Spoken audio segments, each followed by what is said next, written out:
कीर्ति, क्या लगता है ये मंदिर कितना पुराना होगा? लगभग 400 साल पुराना होगा। 400 400 साल साल पुराना तो हो गई। पुराना लग रहा है ना? थोड़ा और है, बता सकती हो कितना? सोचो। 800 साल पुराना होगा। 4 डिजिट में जाओ। 4 डिजिट में 2000 साल पुराना होगा। नहीं, पता है कितना पुराना है? सो दोस्तों, ये जो मंदिर आपको सामने दिखाई पड़ रहा है जगन्नाथ मंदिर, ये 1000 नहीं, 2000 नहीं, यह 4200 साल पुराना मंदिर है। क्या बात कर रहे हो? 4200 साल पुराना? 4200 साल पुराना मंदिर है। और ये मैं नहीं कह रहा हूँ, ये भारत सरकार की संस्था archaeological survey of India ASI ने खुद बोला है। आप जाके डॉक्यूमेंट्स को चेक कर सकते हैं। कार्बन डेटिंग के अकॉर्डिंग इसके अंदर जो चीज़ें यूज़ करी गई हैं, जो पत्थर हैं, जो लकड़ी हैं, उनकी एज 4200 साल पुरानी निकली है। इट्स अमेजिंग ना? बता, कानपुर के पास इतना एंशियंट हिंदू मंदिर है और हमको आपको पता ही नहीं है।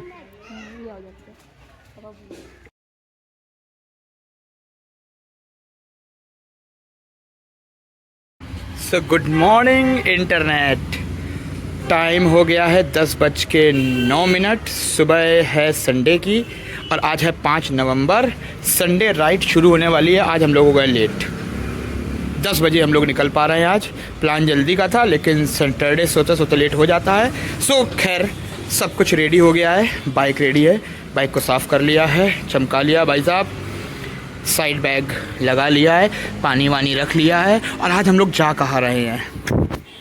आज हम लोग जा रहे हैं एक ऐसे बेहतरीन हिंदू मंदिर के दर्शन कराने, जिसको देख करके आपको भी बहुत आश्चर्य होगा कि कानपुर शहर के अंदर एक इतना अच्छा हिंदू मंदिर स्थित है और बहुत सारे लोगों को इसकी जानकारी नहीं है। तो गाइस, समृद्ध भी रेडी हो गया। समृद्ध अपना हेलमेट दिखाओ जल्दी से।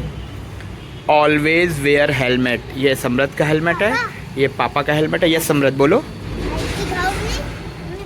ये बाइक है समृद्ध की, समृद्ध की बाइक है, हम सब की बाइक है, हम सबकी है। और समृद्ध को भी राइड में बहुत मज़ा आता है ना। और मम्मी भी आ गई हैं, मम्मी अपना हेलमेट लाई हैं। मम्मी अपना हेलमेट, ओके, मम्मी स्कूटी की चाबी लाई हैं, क्योंकि मम्मी का हेलमेट स्कूटी में रहता है हमेशा। पापा, पापा ये क्या है? ये क्या लिखा है? HONDA। होंडा। होंडा। चलो होंडा बाइक की लिखा। समृद्ध, राइड शुरू करी जाए। हाँ। Are you ready? हाँ। ओके। सो ट्रिप ए कर लिया है 0 और हम लोग घर से अब निकल रहे हैं। टाइम आप देख रहे हो 10:16 हो गया है। चलिए देखते हैं कि एंशियंट हिंदू मंदिर हमारे घर से कितनी दूर है। और हिंट कर देता हूँ कि यह मंदिर जगन्नाथ मंदिर है, जो कि कानपुर में स्थित है। जब तक हम पहुँचते हैं तब तक आप गूगल पे इसको ढूंढिए।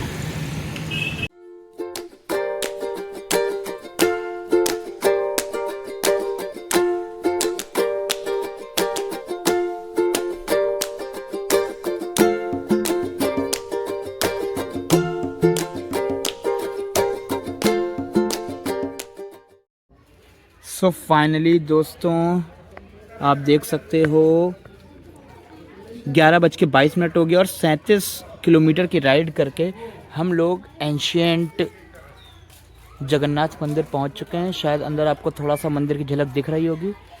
सो कानपुर से जगन्नाथ मंदिर की जो दूरी थी वो लगभग 37 किलोमीटर की दूरी थी।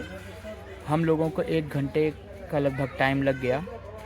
और अब चलते हैं अंदर, भगवान के दर्शन करते हैं और आपको इस प्राचीन मंदिर के बारे में बहुत कुछ बताते हैं। सो यहाँ की दीवारें देखिए, 14 फीट मोटी दीवारें हैं। ये देखिए आप, ये कैन यू इमेजिन, ये एक सिंगल दीवार है। यहाँ से लेकर वहाँ तक एक ये सिंगल दीवार है और ये दीवार लगभग 14 फीट चौड़ी है। 14 फीट चौड़ी दीवार है। जी हाँ, ये गैलरी आप देख रहे हैं, ये एक दीवार है पूरी, यहाँ से लेकर उस गेट तक 14 फीट की।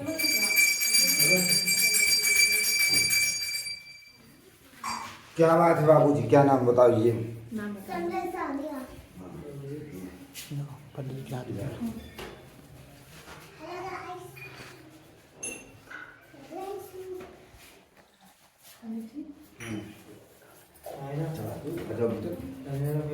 आ जाओ।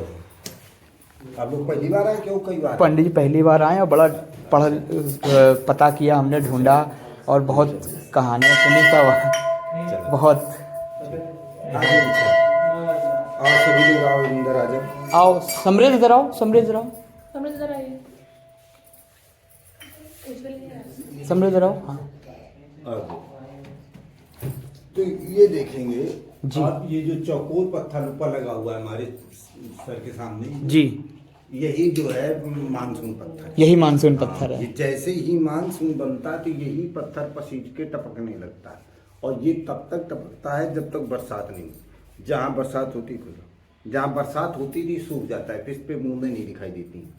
दूसरी बात ये है कि इसमें जिस प्रकार की बरसात होनी होगी उसी प्रकार से बूंदें आएंगी। अच्छा। यदि इसके संपूर्ण पत्थर पे बूंदें शुरू से आ जाती हैं तो शुरू आषाढ़ से अच्छी बरसात, अच्छा। बाढ़ भी आ सकती है। बाढ़ भी आ सकती है जी। यदि इसके पूरे संपूर्ण पत्थर पे बूंदें नहीं आती, किनारे किनारे बूंदें आती जी। और फिर 8-10 रोज बाद संपूर्ण पत्थर पे बूंदें आती हैं जी। तो फिर लेट अच्छी बरसात होती है। यदि इसके एक कोने में ही बूंदें आती, जैसे इंसान एक कोने में बूंदें होती, हाँ। तो फिर नॉर्मल बरसात होती। फिर कभी बरसात होगी, कभी बरसात नहीं होगी। कहीं बरसात ऐसी होगी कि अच्छी होगी, कहीं बिल्कुल बूंदाबांदी करके, जैसे आपके देखेंगे कानपुर में बरसात हो रही है होगी और लेकिन आप रमईपुर आएंगे तो नहीं हो रही है। तो यही आज ये जो है आज के वैज्ञानिक ये देखकर मतलब आश्चर्य कर रहे हैं कि प्राचीन समय का पत्थर कितनी सटीक भविष्यवाणी कर रहा है। ये बड़ा बरसात का आश्चर्य पूर्वानुमान बिल्कुल हाँ, सटीक। हाँ। तो और ये इतना प्राचीनतम मंदिर हमारे भारतवर्ष में कोई जीवंत हालत नहीं। इसका प्रमाण क्या है कि इतना प्राचीनतम मंदिर पूरे भारतवर्ष में जीवंत नहीं होगा? इसका प्रमाण ये देखेंगे कि ये जो चिन्ह है जी, इस आकृति को बड़ा सजा के मंदिर में बना के उसके अंदर रखा गया जी। आप लोगों ने पढ़ा होगा कि सिंधु घाटी सभ्यता काल में लोग प्रतीक चिन्हों की पूजा करते थे। जी जी जी प्रतीक। वही लिखा होगा कि सिंधु घाटी सभ्यता काल के लोग प्रकृति की पूजा करते थे, प्रकृति चक्र की पूजा करते थे, और वही लिखा है कि सिंधु घाटी सभ्यता संसार की सबसे प्राचीनतम सभ्यताओं में से है। अब ये देखो ज्यादातर इतिहास अंग्रेजों वगैरह लिखा, लेकिन उन्होंने वो स्पष्टीकरण नहीं किया कि प्रतीक चिन्हों की पूजा क्यों करते थे या किसकी पूजा करते थे। उन्होंने अपना अनुसार प्रतीक जितना चिन्ह समझ में में आता किसकी लिखा। पूजा करते थे जी, इसका बिल्कुल। वर्णन नहीं किया, लेकिन हम बताते हैं कि इसमें इसकी पूजा क्यों करते हैं। जी। क्योंकि हमारे यहाँ एक सिद्धांत होता है कि जब मूर्ति प्रतिष्ठा सिद्धांत के अंतर्गत जब हम विष्णु मूर्ति स्थापित करते हैं तो स्थापित करने से पहले हम नीचे का सिरा बनाते हैं। जी। इस नीचे के सिरे हाँ, को हाँ। आज की भाषा में, अंग्रेजी भाषा में से हम फाउंडेशन बेस बोलते हैं, फाउंडेशन बेस बोलते हैं। लेकिन हम पुराण की भाषा में से हम पिंडी बोलते हैं, पिंडी या प्रकृति बोलते हैं। जी। ये जो नीचे के सिरे को हाँ, हाँ। पिंडी अथवा प्रकृति बोलते हैं। जी। और इसके ऊपर जो मूर्ति स्थापित करते थे उसको हम प्रकट पुरुष बोलते थे। जो मूर्ति और प्रकट, ये जो नीचे सिरा हुआ प्रकट, इसके ऊपर जो मूर्ति स्थापित करते थे उसको हम प्रकट पुरुष बोलते थे। इस संसार के दो ही शक्तियां हैं, प्रकट, दूसरा प्रकट पुरुष। ये हमारा शरीर प्रकृति का अंश है, हमारे अंदर जो जीव बैठा वो प्रकट पुरुष है। तो ये जो नीचे क्षेत्र हुआ प्रकृति, प्रकृति के हमारे यहाँ 3 गुण होते हैं। कौन कौन? सत, रज, तम। ये हो गई वेदी जिसको जी आसन जी जी बोलते जी हैं। प्रकृति के ये बीचों बीच सेंटर पे बनाया गया ये प्रकट चक्र है, ये रोटेट करता है। अच्छा। अभी गौर करेंगे प्रकट चक्र है तो इसको गोला बनाना चाहिए, गोला नहीं बनाया, फूल बना दिया। फूल क्यों बनाया? आप लोगों ने सुना होगा, लोग कहते हैं कलाएं बोलती हैं जी। तो यहाँ कलाकार कला के माध्यम से ये बताना चाहता है कि ये जो प्रकृति है, इस प्रकृति की मुख्य देवी योगमाया लक्ष्मी जी हैं, और लक्ष्मी जी को पसंद क्या है? कमल। इसीलिए हमारे पुराणों में कहा गया पद्मानने पद्मनी पदपत्री पद्मप्री पंदलायताची विश्वप्री विस्मनुकूले तत्पात पदमयी सनी। इसलिए प्रकृति के सेंटर में कमल का फूल बना करके ये कलाकार ने दर्शाया कि प्रकृति की जो मुख्य देवी है वो योगमाया लक्ष्मी जी, अर्थात कमल के फूल से लक्ष्मी जी की पूजा को प्रतीकात्मक किया। प्रतीकात्मक। दूसरा देखेंगे प्राचीनता का जो उदाहरण है, आप ये देखेंगे जो मूर्ति है जी। इस मूर्ति के जो इतिहास के विशेष जानकार हैं वो देखते ही बता देंगे ये मूर्ति बहुत ही प्राचीनतम और दुर्लभ मूर्ति है। इधर ये सर्प हैं, ये सर्प हैं, ये पशु हैं, ये पशुपतिनाथ, ये इनकी सींग है, इधर का सींग खिल गया, टूट गया। पशुपतिनाथ के ऊपर भगवान विष्णु आपको विराजमान, ऐसी मूर्ति पूरे भारतवर्ष में नहीं मिली होगी। कहीं सुना नहीं होगा कि आप उनको शंकर जी के ऊपर भगवान विष्णु विराजमान है। कारण ये कि हमारे ज्यादातर मंदिरों की प्राचीनता भंग हो चुकी है। हाँ ये आज ईश्वर का वरदान है कि जो हाँ इतनी जो प्राचीनता बरकरार है। इतिहास में जब हम हड़प्पा सिविलाइजेशन पढ़ते हैं तो बिल्कुल सेम टू सेम यही फोटो मिलती है। इस मूर्ति के माध्यम से कहा जाता है कि हड़प्पा के इतना प्राचीनतम स्थान हमारे भारतवर्ष में कोई जीवंत हालत नहीं हुआ, क्योंकि हड़प्पा और सिंधु घाटी सभ्यता समकाल के जितने भी स्थान मिले हैं सब खुदाई से खंड है, चाहे वो लोथल हो, रूपाल हो, कालीगंगा, हड़प्पा, मोहनजोदड़ो। इससे इस मूर्ति के माध्यम से कहा जाता है कि इतना प्राचीनतम मंदिर हमारे भारतवर्ष में कोई जीवंत हालत नहीं। दूसरा बात देखेंगे कि ये जो 12 खंबे हैं जी आसपास, जी, जब आप राजा शिवी का इतिहास पढ़ेंगे, कबूतर वाले राजा कबूतर शिवी का, वाले, कि एक तरफ तराजू में कबूतर, दूसरी तरफ अपना मांस काट के रखते गए। तो बराबर। देखेंगे ये जो 12 दुआरी है ये राजा शिवी के जानू थी। ये सब पहले खंभों के बीच में जगह होती थी, खुली हाँ। होती थी, ओपन होता था। ओपन था, लेकिन जैसे जैसे राजा आते गए इसको कवर कर दिया गया, ढक दिया गया। अब हम ध्यान देंगे कि राजा शिवी कौन हुए, तो राजा शिवी पुरु वंश में यानी चंद्र वंश में, ये त्रेता युग में बहुत पहले हुए। दुष्यंत और शकुंतला से बहुत पहले हुए राजा शिवी। दुष्यंत और शकुंतला के बहुत बाद महाभारत हुई। महाभारत के बाद उड़ीसा जगन्नाथपुरी हुई। तो ये जो 12 दुआरी है, 12 पिलर्स, ये प्रमाणित करते हैं कि ये उड़ीसा के जगन्नाथपुरी से प्राचीनतम है, अर्थात ये महाभारत से बहुत पहले का स्थान है। अब दूसरा उदाहरण देखेंगे प्राचीनता का, कि ये देखेंगे टोटल पत्थरों का बना हुआ है जी। इसमें कोई भी ईंट का काम नहीं ईंट का काम है नहीं है। बिल्कुल। आप बहुत से मंदिरों में गए होंगे, तीर्थ स्थलों में जी, लेकिन देखा होगा कि इस तरह के जो टोटल पत्थरों का बना हुआ मंदिर मिलेगा वो पहाड़ी इलाके में ज्यादातर रहता है, जहाँ पहाड़ होंगे। यहाँ न तो कोई पहाड़ है न कोई नदी है। पिलरों की लंबाई देखेंगे कि पिलर जो सिंगल पीस पे बनाया गया है, जी, इसमें कोई ज्वाइंट नहीं है, कहीं कोई ज्वाइंट नहीं है। और ये बड़ी बड़ी लाटें होंगी। ये पत्थर यहाँ लाया कैसे गया? लाया कैसे गया? 100-200 किलोमीटर तक कोई पहाड़ हाँ। नहीं है। तो हम ये देखेंगे कि ये जो सिविलाइजेशन है, सिंधु और हड़प्पा सिविलाइजेशन, ये सब नदियों के किनारे पाई गई। हाँ। क्योंकि प्राचीन समय में पानी का जो मुख्य स्रोत था वो नदी ही थी, और जितना ट्रांसपोर्ट यानी व्यापार होता था वो नदियों के माध्यम से होता था। इससे ये जो सभ्यताएं यहाँ पाई जाती हैं, इससे प्रमाणित होता है कि नहीं प्राचीन समय में यहाँ से कोई जो है नदी बहती थी, और उसी नदी के सहारे ये संपूर्ण पत्थर यहाँ लाया गया। लेकिन अब हम लेकिन वो प्राकृतिक परिवर्तनों के कारण नदी क्या हो गई? वो लुप्त हो गई।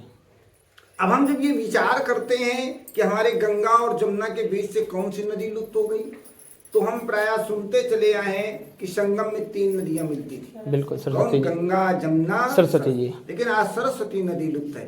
तो जो प्राचीन सभ्यताएं यहाँ पाई जाती हैं, इससे प्रमाणित होता है कि प्राचीन समय में यहाँ से जो है सरस्वती नदी बहती थी।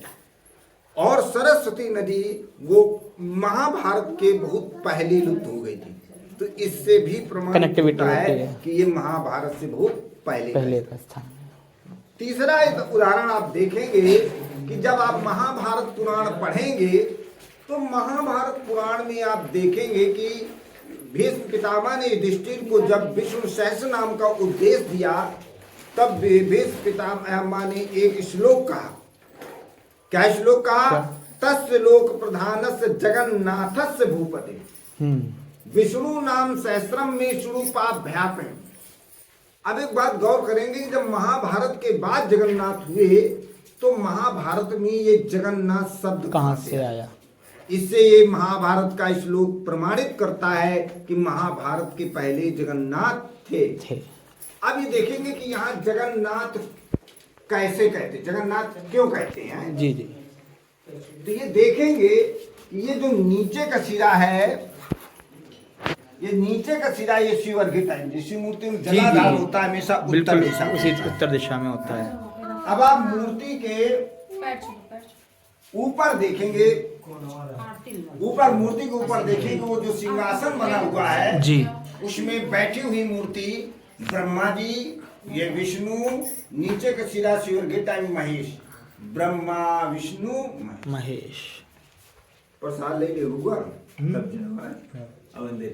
तो इस मतलब कहने तत्पर सृजन पालन श्रृंगार, ये श्रृंगार तीनों है। जब भगवान विष्णु को मिले तब ये जगत के नाथ जगन्नाथ कहलाए। उड़ीसा के लोग कहते हैं कि जगन्नाथ की पूजा करने से सभी देवताओं की पूजा हो जाती, क्योंकि वही ब्रह्मा वही विष्णु वही महेश, एको ब्रह्म द्वितीयो नाथ, वही जगत का नाथ जगन्नाथ। अब शिव पुराण के अंतर्गत आएंगे तो शिव पुराण के आपको पेज नंबर 35 पे कहानी मिलेगी, लेकिन उसको हम 60 में बताते हैं। जी। शिव जी जब प्रथम बार अखंड समाज में जाने लगे जी, तो जो शिव जी के पास श्रृंगार पद है, ये श्रृंगार पद भगवान विष्णु को दिया। तब शिव ने कहा कि आज से तुम जगत के नाथ जगन्नाथ कहलाओगे। वहां से जगन्नाथ शब्द की उत्पत्ति हुई, तब दो नाथ हो गए, शिव जी विश्वनाथ कहलाने लगे और भगवान जगन्नाथ कहलाने लगे। तो ये जो जगन्नाथपुरी है ये बहुत ही प्राचीनतम प्राचीन। और देखेंगे कि इतना लोग चले गए, प्रसाद दे दीजिए, बुला लो उनका प्रसाद के दे भाई, कि आपको उड़ी जो हड़प्पा और सिंधु घाटी सभ्यता काल का कोई भी स्थान आपको जीवंत नहीं मिलेगा, नहीं है। लेकिन ये इतना प्राचीनतम स्थान जीवंत क्यों है? ये भी ये देखेंगे विषय है। ये जो कलाकृतियां हैं ये गुप्त काल से मेल खाती हैं। गुप्त काल में इसको सूर्य की मुखी आकृति मानते थे, इसको कलश मानते थे। यहाँ मुख से निकलती बेल पत्ती दिखाई गई, कलाकार ने कला के माध्यम से दर्शाने की कोशिश की, सूर्य जीवन का आधार। अब इधर देखेंगे आप, ये जो आकृति है ये आकृति चंद्रगुप्त मौर्य के समय में जो सिक्के मिलते उसमें आकृति मिलती थी। चंद्रगुप्त मौर्य के समय में काम हुआ जी। जैसे ही आपने मंदिर में प्रवेश किया, जो प्रथम खंड है वहां देखेंगे कोठरी दक्षिण साइड में, कोठरी उत्तर साइड जी। हाँ, जो दक्षिण साइड में कोठरी में सूर्य मूर्ति है। तो इतिहास का मानना है जो सूर्य की मूर्ति है वो ईसा मसीह के जन्म से 2 सदी पूर्व बनती थी, उसके बाद सूर्य की मूर्तियों का बनना ही बंद हो गया, फिर शैव धर्म आ गया। उत्तर साइड की कोठरी में भगवान विष्णु की लेटी हुई मूर्ति है। तो इतिहास का मानना है जो विष्णु की लेटी हुई मूर्ति है ये कुषाण काल में बनती थी। कुषाण काल का प्रमुख राजा कनिष्क दूसरी सदी। कनिष्क। अब ये गौर करेंगे, कुषाण वंश, मौर्य वंश, गुप्त वंश, ये सभी चक्रवर्ती राजा हुए। इन चक्रवर्ती राजाओं ने यहीं पे आके काम क्यों करा है? इससे ये प्रमाणित होता है कि प्राचीन समय में बहुत ही फेमस स्थान रहा होगा, और जो भी राजा आते गए वो अपनी अपनी कला के यहाँ प्रदर्शन करते गए। इसके मतलब यहाँ कंटिन्यू काम जारी रहा, इसीलिए इतना प्राचीनतम स्थान ये जीवंत बना रहा, नहीं ये भी खंडहर हो जाता। एक सभ्यता रही है, पूरी सिविलाइज्ड सभ्यता रही है, और विभिन्न पुराण भी यहाँ पर रखे हैं। पंडित जी, कई जगह हमने पढ़ा है कि लगभग 4200 साल पुराना अपना ये जगन्नाथ मंदिर है। अब आपको दिखाते हैं जी। आपको ये देखने में लगेगा ये एक ही पत्थर पे उकेरा गया है जी। अब आप इधर से आगे देखिए जी। इधर से देखेंगे तो ये पार्ट्स अलग है, ये पार्ट अलग है, ये मूर्ति अलग है। इस मूर्ति के पीछे एक लकड़ी लगी है, एक लकड़ी इधर से निकली बनी है, पूरा तत्व ने निकाल ली। उसकी ये लकड़ी बाद में लगाई गई है? नहीं, पहले से लगी है शुरू से। अच्छा अच्छा अच्छा। तो एक लकड़ी ये लगी, एक लकड़ी इधर से पूरा तत्व ने निकाल ली है, उसकी एज। हाँ, एक लकड़ी निकाल ली, निकाल के वो ले गए, उसकी उन्होंने कार्बन जांच कराई। तो कार्बन जांच से उन्होंने अनुमान लगाया कि ये कलाकृतियां खंड 4200 वर्ष पुरानी। वाह। और इन्होंने दीवालों की कार्बन डेटिंग पुरातत्व ने कराया जी। तो पता चला कि इस मंदिर का अंतिम जीर्णोद्धार भी 1883 वर्ष हो गए, इसके बाद इसमें कोई जीर्णोद्धार नहीं। यानी आखिरी जो अपडेट हुआ, यानी जो मॉडिफिकेशन हुआ, जो भी रिपेयरिंग हुई है, 1883 वर्ष पहले हुई थी। अरे 1500 साल पहले तो हुआ था ये। कारण ये है जी, उसका अनुमानित जो है जी कि 5वीं 6वीं सदी में हमारे जो है गोरी और गजनी जो आए, इन्होंने हमारे बहुत मंदिरों को लुटाओ, बहुत सब खत्म विनाश किया। अंतिम हिंदू चक्रवर्ती राजा हर्षवर्धन थे, और हर्षवर्धन के बाद कोई हिंदू चक्रवर्ती राजा नहीं हो सका। जी। धीरे धीरे मुगलों की शक्ति बढ़ती गई। जी। अच्छा, हर्षवर्धन के जमाने के जो सिक्के मिलते उसका प्रत्येक चिन्ह गरुड़ था। अच्छा, राजा हर्षवर्धन जो था वो सभी धर्मों को सम्मान करने वाला था, लेकिन अंत में उसने बौद्ध धर्म स्वीकार कर लिया। जी। तो ये जो मंदिर की बनावट है, मंदिर के उत्तर और दक्षिण साइड में देखेंगे मोर बने हुए हैं। जी। इन मोरों से और इस मंदिर की कहने के लिए तो रथाकार है, कमल की पंखुड़ियों में बना हुआ है, लेकिन इसकी जो निर्माण शैली है, बनाने का तरीका है जी, जी, मैन्युफैक्चरिंग मेथड है, तो ये जो बौद्ध शैली का पिरामिड, बौद्ध शैली जी, जैसे कि बौद्ध स्तूप होते हैं, जी जी तो जी जी, इसी से ये अनुमान लगता है मोर से और इसकी शैली से कि इस मंदिर का अंतिम जीर्णोद्धार राजा हर्षवर्धन के जमाने में ही हुआ कराया था। गया।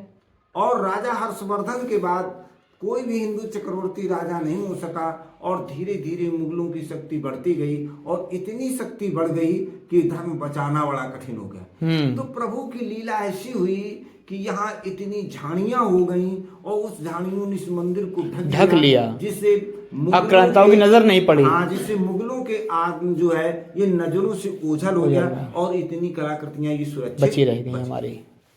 जय जगन्नाथ। वाह,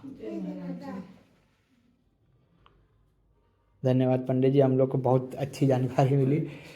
जिस लिए आए थे सिद्ध हो गया हमारा कार्य। प्रभु के इतने अच्छे दर्शन हुए, हमें जितना कुछ हम लोगों ने किताबों पढ़ते हैं जी, लेकिन यहाँ इतिहास दिखाई देता है। बिल्कुल, कुषाण वंश, आप यहाँ इतिहास को महसूस कर रहे हैं। हाँ, और जैसे सिंधु घाटी सभ्यता, जी, हड़प्पा सभ्यता हम किताबों में पढ़ते हैं, लेकिन यहाँ इसको हम देखते हैं। हाँ, तो आज ये स्थान जो है पाकिस्तान में चले गए, कई सारे आज हाँ। हमारे बच्चों का सौभाग्य सबको यहाँ उनको हकीकत प्रैक्टिकल रूप में देखना मिल रहा है। तो ये तो जगन्नाथ जी हैं हमारे, है ना, विष्णु जी हैं, हाँ, है ना, और ये मूर्ति इन्हीं का जो चल, मूर्तियों की स्थापना दो प्रकार की होती है, एक चल एक अचल। अच्छा। ये अचल पे है, ये चल पे है। ये दोभुजी मूर्ति, ये चतुर्भुजी मूर्ति। अच्छा। ये शंख, चक्र, गदा, पद्म, जी, चतुर्भुजी मूर्ति। ये चल मूर्ति है। ये तो जब रथ यात्रा होती थी मूर्ति पूरी गांव भ्रमण कराई जाती। अभी भी होती है? कब होती है? आषाढ़ शुक्ल पक्ष द्वितीया। आषाढ़, अच्छा अच्छा, जगन्नाथ, अच्छा हाँ हाँ। यात्रा जो तो ये वाली मूर्ति जो है पूरे गांव में भ्रमण करती है। तभी से यहाँ जी, ये जो मूर्ति आप देख रहे हैं ये सूर्य देव की मूर्ति है, और इधर लेटे हुए विष्णु जी की मूर्ति आपको दिखाई पड़ेगी। यह उत्तर कोठरी है। उत्तर कोठरी में विष्णु जी के लेटे हुए प्रतिमा है, और इसके जस्ट सामने आप देखेंगे सूर्य देव की मूर्ति है। और ये है मंदिर का पहला बरामदा। इसके बाद ये आता है मंदिर का दूसरा बरामदा, और यह है मुख्य मंदिर। जय जगन्नाथ महाराज।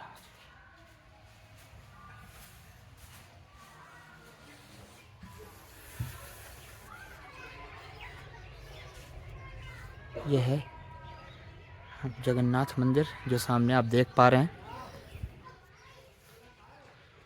अति विशाल दीवारें, 14 फीट की दीवारें, बिल्कुल। ये सामने नहर आपको दिखाई पड़ रही है। ये जो गाड़ियाँ आ रही हैं, ये जो दिख रही हैं गाड़ियाँ, ये नहर से आ रही हैं। और ये है मानसून जगन्नाथ मंदिर कहा जाता है। ऐसा बताते हैं, जैसा कि अभी पंडित जी ने बताया, मानसून जब आता है तो पहले से ही मंदिर की छत की दीवारों से बूंदें गिरने लगती हैं। उसका डिस्क्रिप्शन पूरा आपने अभी सुना वीडियो में।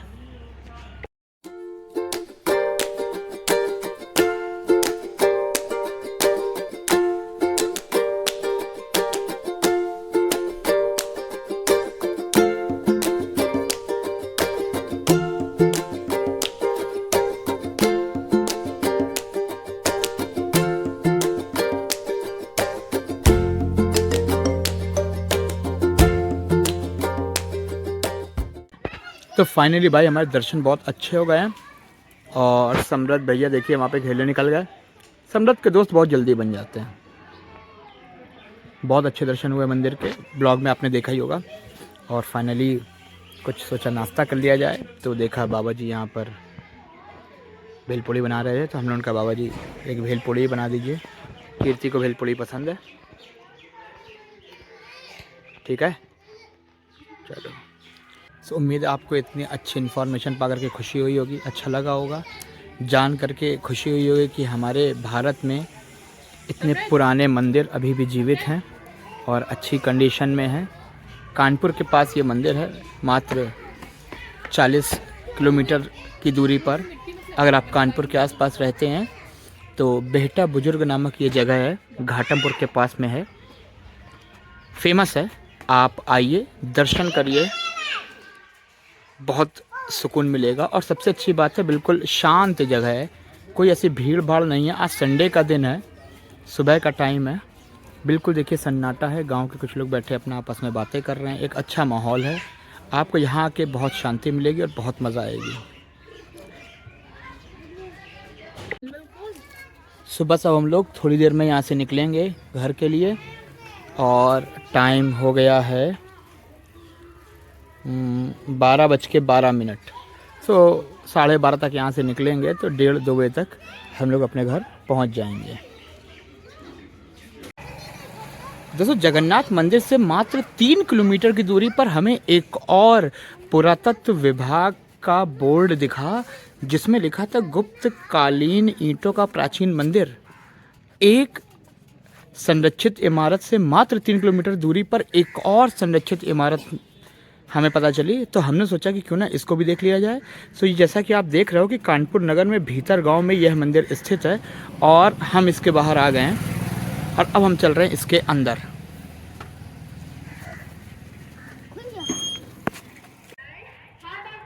तो दोस्तों, हम लोग अब पहुंच गए हैं गुप्तकालीन प्राचीन ईंटों के मंदिर पे। और ये जो मंदिर आपको हमारे पीछे दिखाई पड़ रहा है, बेहतरीन सा स्ट्रक्चर जो दिख रहा है, यह मंदिर 5वीं शताब्दी का बनाया हुआ मंदिर है।